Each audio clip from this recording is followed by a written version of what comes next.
Assalamualaikum warahmatullahi wabarakatuh. Halo, saya Juheti, mahasiswa semester 3 Program Studi Pendidikan Bahasa Indonesia di STKIP Setiabudi Rangkas Bitung. Baik, kali ini kita akan membahas tentang prinsip-prinsip pengenalan morfem. Mari kita simak. Prinsip pengenalan morfem. Menurut Ramlan 2012, morfem adalah salah satu gramatik yang paling kecil, satuan gramatikal yang tidak mempunyai satuan lain sebagai unsurnya. Sementara itu, menurut Kamus Besar Bahasa Indonesia, morfem adalah satuan bentuk bahasa kecil yang mempunyai makna secara relatif stabil dan tidak dapat dibagi atas bagian bermakna yang lebih kecil. Untuk memudahkan pengenalan morfem, maka kita perlu mengetahui prinsip-prinsip morfem. Nah, untuk prinsip-prinsip pengenalan morfem itu ada 6. Untuk prinsip yang pertama adalah satuan-satuan yang mempunyai struktur fonologik dan arti atau makna yang sama merupakan satu morfem.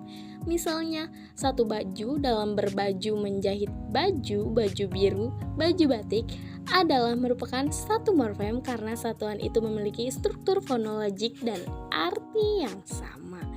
Kita lanjut ke prinsip kedua. Untuk prinsip yang kedua adalah satuan-satuan yang mempunyai struktur fonologis yang berbeda merupakan satu morfem apabila satuan-satuan itu mempunyai arti atau makna yang sama dan perbedaan struktur fonologiknya dapat dijelaskan secara fonologik. Misalnya men dan meng dalam kata membawa, mendukung, menggali memiliki arti yang sama dan struktur fonologis yang dapat dijelaskan secara fonologis, yaitu satuan-satuan yang muncul karena mengikuti konsonan B, D, dan G.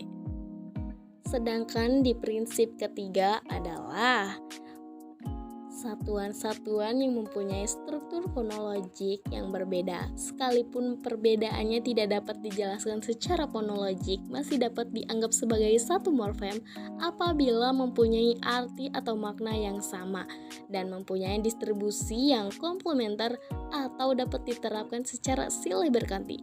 Contohnya, bel dalam kata belajar merupakan satu morfem dengan satuan ber dan dalam berkebun, atau be dalam bekerja sebab mempunyai makna yang sama dan dapat diterapkan secara silih berganti. Adapun di prinsip keempat adalah apabila dalam deretan struktur suatu satuan berparalel dengan suatu kekosongan, maka kekosongan itu merupakan morfem.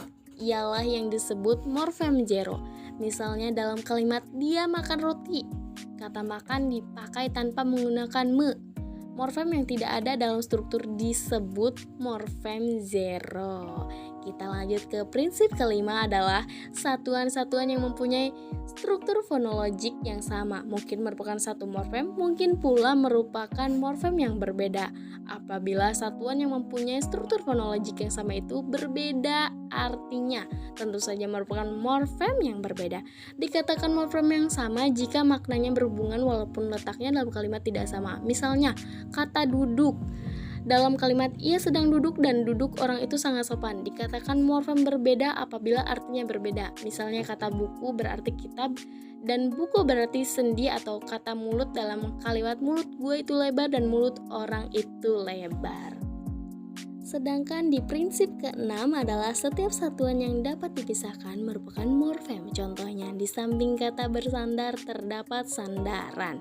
Jelas bahwa bersandar terdiri dari satuan ber dan sandar, dan satuan sandaran terdiri dari sandar dan an. Maka ber, sandar, dan an masing-masing morfem sendiri-sendiri. Nah, itulah 6 prinsip untuk memahami morfem. Bagaimana teman-teman? Apakah sudah mengerti klasifikasi morfem seperti apa saja? Mungkin hanya itu yang dapat saya sampaikan, kurang lebihnya mohon maaf. Wabillahi taufiq wal hidayah. Wassalamualaikum warahmatullahi wabarakatuh.